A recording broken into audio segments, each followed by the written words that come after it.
안녕하세요. 아들, 딸 하나씩 키우고 있는 30대 주부입니다. 제가 오늘 이렇게 글을 쓰게 된 건 신우와 신우딸 때문이에요. 어디서부터 어떻게 이야기를 해야 할지 모르겠지만 그래도 일단 적어보겠습니다. 두서가 없더라도 양해 부탁드려요. 학교 선후배로 지내던 남편과 본격적으로 연애를 시작한 건 사회생활을 시작하고 얼마 지나지 않아서였어요. 당시 제 나이 26, 남편 나이 28이었고 남편이 먼저 저에게 한번 진지하게 사귀어보지 않겠냐고 다가왔지요. 그전까지는 그저 좋은 오빠 동생이었는데 하루아침에 갑자기 연애를 하자고더니 당황스러웠던 게 사실이었지만 저도 남편에게 호감이 없던 것은 아니었거든요. 그리고 사실 남녀 사이에 친구니 좋은 선후배니 그런 게 어디 있겠나 싶어요. 다들 어느 정도 이성적으로 호감이 있으니까 알고 지내는 거 아니겠어요? 아무튼 그렇게 남편과 연애를 시작하고 이후로 4년을 만났습니다. 워낙 알고 지낸 시간이 있다 보니 소위 서로 탐색전을 한다던가 그런 건 별로 없었고요. 서로 다투고 토라지고 할 일도 많지 않았네요. 그러다 저도 남편도 좀 더 좋은 조건을 받아 이직에 성공하면서 결혼 이야기가 나왔는데 그게 벌써 몇 년 전 일이네요. 결혼 당시 시댁으로부턴 아무런 도움도 받지 못했고 친정에서는 아파트를 내주셨어요. 왜냐하면 시댁은 영사정이 여의치 못했거든요. 남편과 제가 본격적으로 결혼 이야기가 나오던 시기에 시매부가 하던 사업이 부도가 나네 만에 소리가 나왔고 신우 죽는 소리에 결국 시부모님이 두 분 사시는 아파트를 담보 삼아 대출을 받아주셨다 들었습니다. 그리고 그 액수가 자그만치 3억 가까이 되었어요. 3억이 누군가에게는 별거산인 돈일 수도 있었겠지만 평범한 서민인 남편이나 제 입장에서는 정말 큰 돈이었거든요.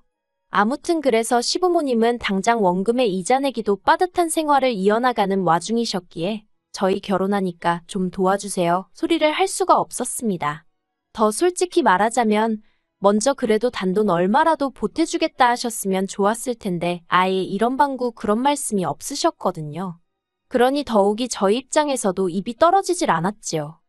그리고 상황이 그렇다 보니 남편과 제가 모은 돈이 얼마 있었다고 해도 어디 전세로 가기에도 빠듯한 형편이었습니다. 하지만 월세를 살자니 그건 길바닥에 버리는 돈 같아서 도저히 엄두가 안 나더라고요. 그렇게 남편과 골머리를 앓고 있을 때쯤 친정부모님이 저희를 부르셔서는 당신들이 경기도에 아파트 한 채를 갖고 있는데 거기 세입자가 계약 연장을 안 한다고 하니 거기라도 들어가서 살겠냐고 물어보셨습니다. 그리고 솔직히 저희야 그렇게 물어봐 주신 것만으로도 너무 감사했고 당연히 그렇게 하겠다고 했지요. 그런데 이 일을 가지고 시댁에서 이러쿵저러쿵 말이 나왔습니다. 예단과 혼수 이야기를 나누기 위해 시댁을 찾았던 날 남편이 저희 부모님 덕분에 집 문제가 해결되었다는 이야기를 꺼냈거든요. 그런데 어머님 아버님은 처음에 저희 친정부모님이 아예 집 한 채를 사주시는 걸로 이해를 하셨더라고요. 그래서 제가 그런 게 아니라 두 분이 갖고 계신 아파트에 당분간 임시로 저희가 들어가 살기로 한 거라고 정정해드렸습니다. 그랬더니 어머님이 그런 명의는 어떻게 되는 거냐고 물으시대요. 그래서 명의가 바뀌고 그런 것도 없고 저희는 정말 몸만 들어가서 사는 거라고 했어요. 그랬더니 어머님이 한마디로 치사하단 식으로 말씀을 하시는 거예요. 그리고 제 입장에선 솔직히 황당하고 듣기 거북했지요. 그런데 그때 남편이 먼저 나서서 사위랍시고 빈몸뚱아리로 들어가는데 그만큼 배려해 주신 것만 해도 감사한 일 아니냐면서 어머님께 화를 내더라고요.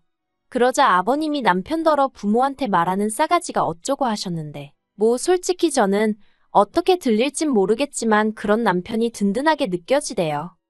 아무튼 그렇게 신혼살림을 차리고 이후로 저희 정말 악착같이 살았습니다. 비록 좋은 직장을 다니고는 있었지만 그렇다고 다른 부부들처럼 해마다 해외여행을 간다던가 그런 것도 해본 적 없어요. 물론 속으론 저도 남들처럼 해외여행도 다니고 명품백도 갖고 싶었고 남편하고 같이 비싼 외제차도 끌고 싶었지만요.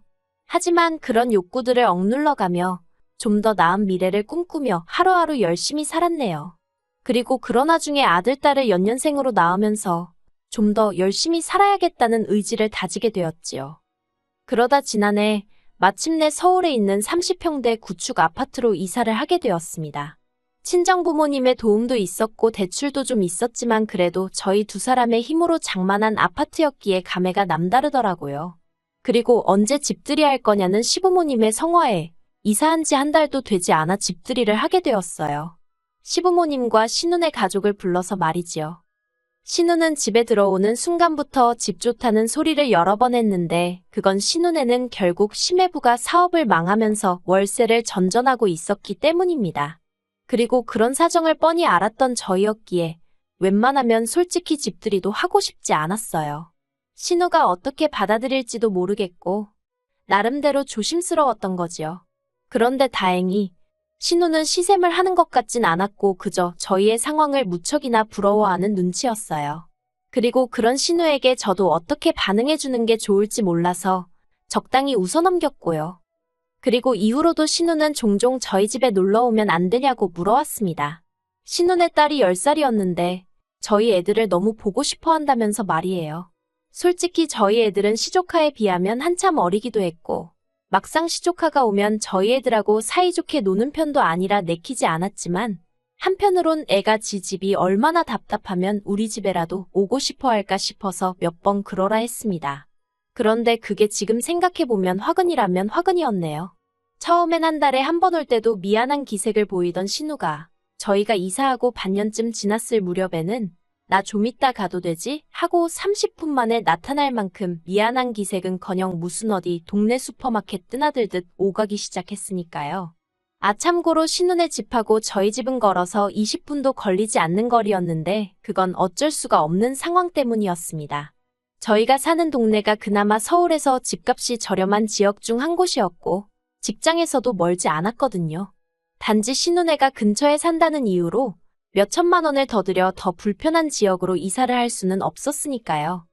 아무튼 결국 참다 못한 제가 남편더러 신우가 오는 횟수를 좀 줄였으면 좋겠다고 이야기를 했어요. 그리고 남편도 자기가 진작에 눈치채지 못해서 미안하다며 확실히 정리해놓겠다고 하더라고요. 그래서 그렇게 상황이 일단락될 줄 알았습니다. 그런데 이게 웬걸. 시부모님으로부터 생각지도 못한 호출을 받고 시댁에 가게 되었는데 거기서 충격적인 소리를 들었네요. 시댁에 도착하니 어머님께서 어두운 표정으로 현관을 열어주셨습니다. 그리고 저는 속으로 어머님 아버님한테 무슨 건강상의 문제라도 생겼나 싶더라고요. 그렇지만 어쨌든 간에 좋은 일 같지는 않아서 먼저 이러쿵저러쿵 묻지 않고 그저 어머님이 말문을 여실 때까지 기다렸습니다.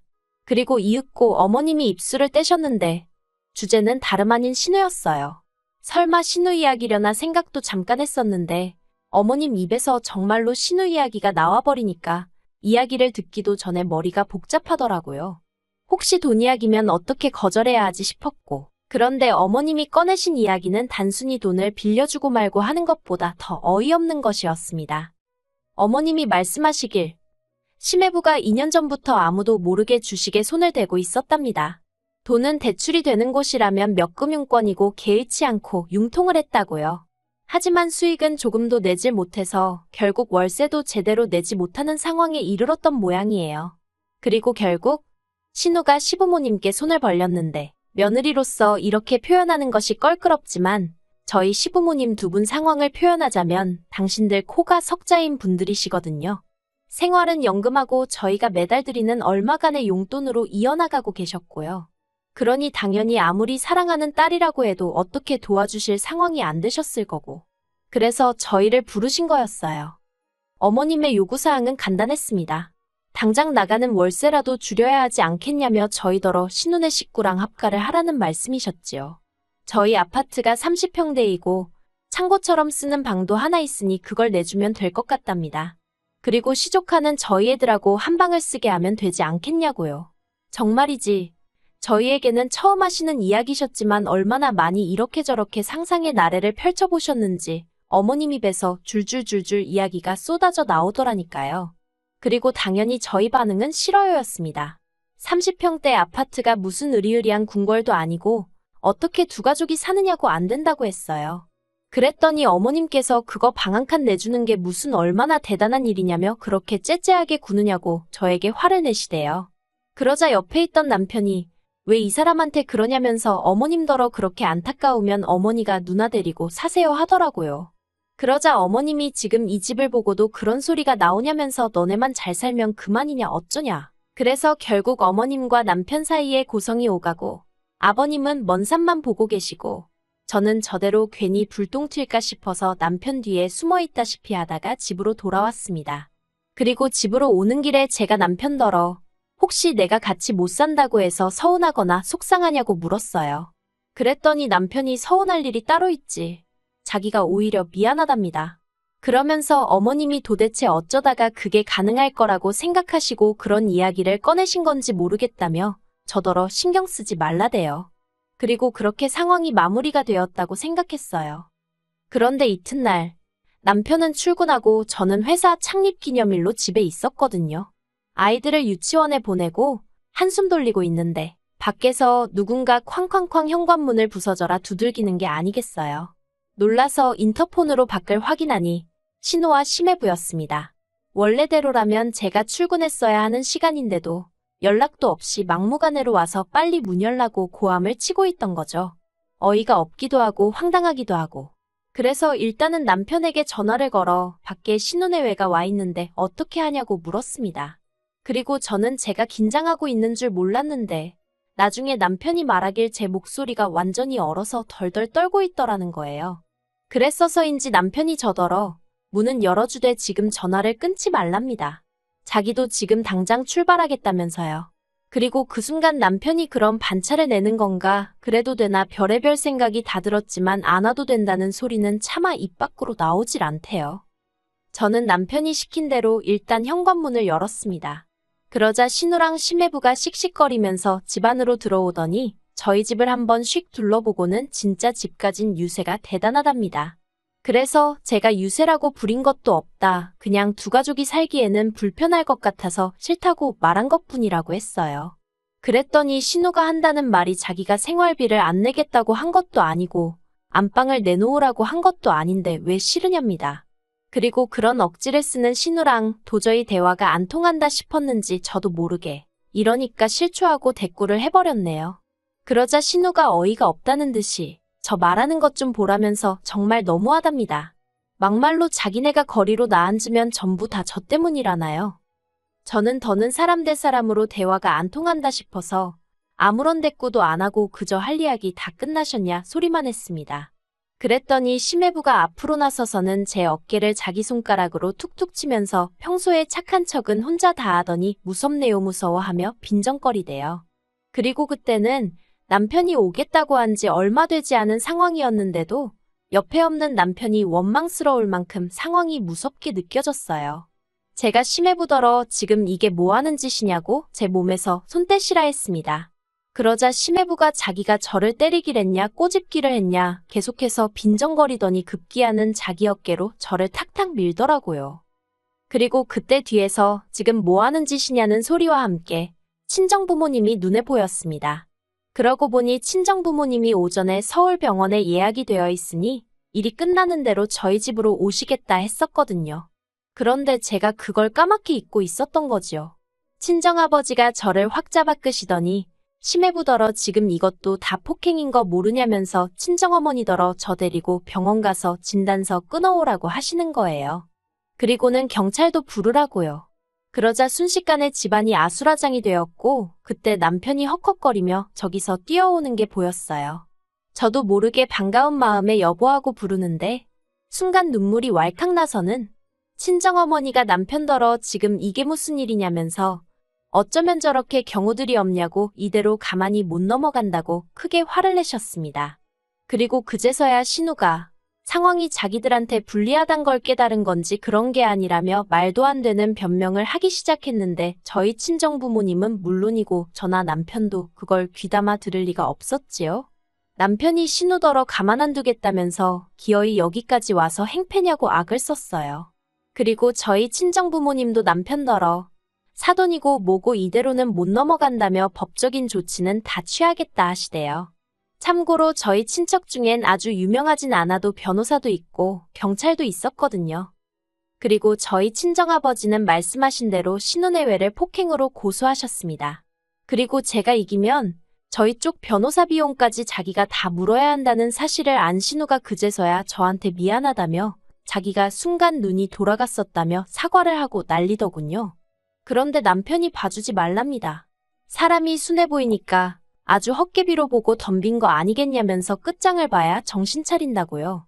그리고 저는 고민 끝에 남편 뜻에 따르기로 했어요. 착한 줄 알았는데 어쩌고 그 소리 들을 때 정말 기분이 너무 나빴거든요. 그리고 말한 대로 저는 안 착한 사람이니까 굳이 자비를 베풀 필요가 있겠나 싶대요. 그리고 이 일로 시부모님은 남편더러 괘씸한 놈이니 아주 부모 형제도 몰라보는 망나니니 뭐니 온갖 악담을 퍼부으셨고 그걸로도 분이 안 풀리셨는지 영 끊고 살자셨습니다. 당신들 죽었다는 소리가 들려도 아는 채도 말라면서요.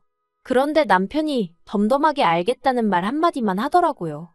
저한테 자세히 말은 안 해도 자기도 그간 시부모님께 맺힌 게 많았던 모양이 돼요. 그리고 제가 생각하기에 제가 여기서 해야 할 일은 그저 그런 남편 옆에서 묵묵히 자리를 지켜주고 고마움을 표현하는 일뿐인 것 같습니다. 남편이 누구보다 저와 아이들을 제일 우선으로 생각해주는 사람이라 다행이다 싶을 뿐이에요.